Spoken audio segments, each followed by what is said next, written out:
The demo session that's included with Pro Tools is designed to help you to start to find your way around a typical Pro Tools project. Once you've launched Pro Tools, you'll see the Getting Started dashboard, where you'll find links to other tutorials and some template sessions to get you started on your own music. Open the session by clicking on Open from Disk and navigating to the session. You'll find it in your Pro Tools folder that's been created in Documents. Open the folder, then go to Demo Sessions, Can't Get Enough Pro Tools Demo, and double-click on the session file. The session uses plugins and virtual instruments that come with your version of Pro Tools. If you're missing anything, then you can go to AvidLink to download it. As you can see, the tracks are laid out from top to bottom with all the elements of the song, starting with drums, then bass, keys and loops, and then the vocal tracks. Underneath the vocals are some effects, and then a Mixbus track which we'll come back to in a moment. As well as this window that we're looking at, which we call the edit window, Pro Tools has a mix window which shows your session in a view that's more like a mixing console. As well as the faders, panners and automation controls, you can see the insert slots where you can insert plugins and sends for reverb and delay. Even if you're not familiar with mixing consoles, this window is quite easy to learn and gives you a good overview of the session's routing and organisation. Switching back to the edit window, using Command equals on Mac or Control equals on Windows, let's take a look at how things are laid out. While you're in the edit window, you'll want to be able to zoom in and out, which you can do with the controls in the zoom cluster or by using R and T on the keyboard. The top strip of the edit window is the toolbar, containing many of the controls for working with your session. You'll need these when it comes to editing, controlling the transport, setting up count-ins and so on. For now, all you need is the spacebar to start and stop the session.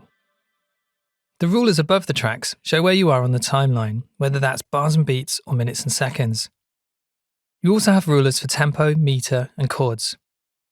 And then you have your markers where you can put in session locators to navigate yourself around your song using the memory location window that is already open. This demo song is built from audio tracks containing recorded audio clips, instrument tracks with MIDI clips, and aux tracks which are used to route and mix your audio.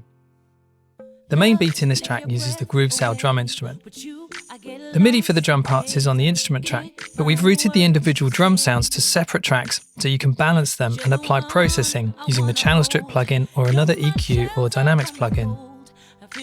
As you scroll down, you'll see more drum sounds that are on audio tracks, such as the drum fill or the percussion loop.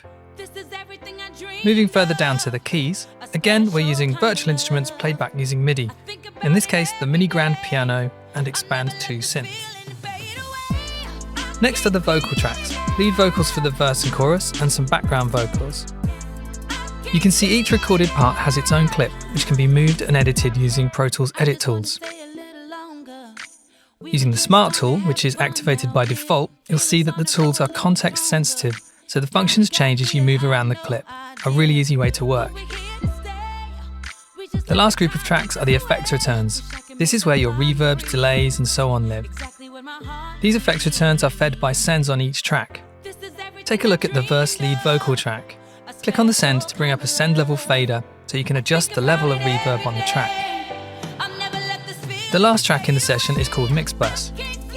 This is an important track as all of the tracks in the session are routed through this track. This enables you to apply processing such as compression and EQ to the whole track. You can also right-click on the track to bounce out the stereo mix. All tracks in this session are grouped in folders. Folders help to organise things in the session, as you can see when you look at the tracks list to the left. Closing the folder hides the tracks to tidy up your view. Hopefully, exploring this session will give you some ideas about how to organise your own Pro Tools sessions. When you're ready to start making your own music, you can use the included template sessions as a starting point and follow our series of videos to walk you through the creative process.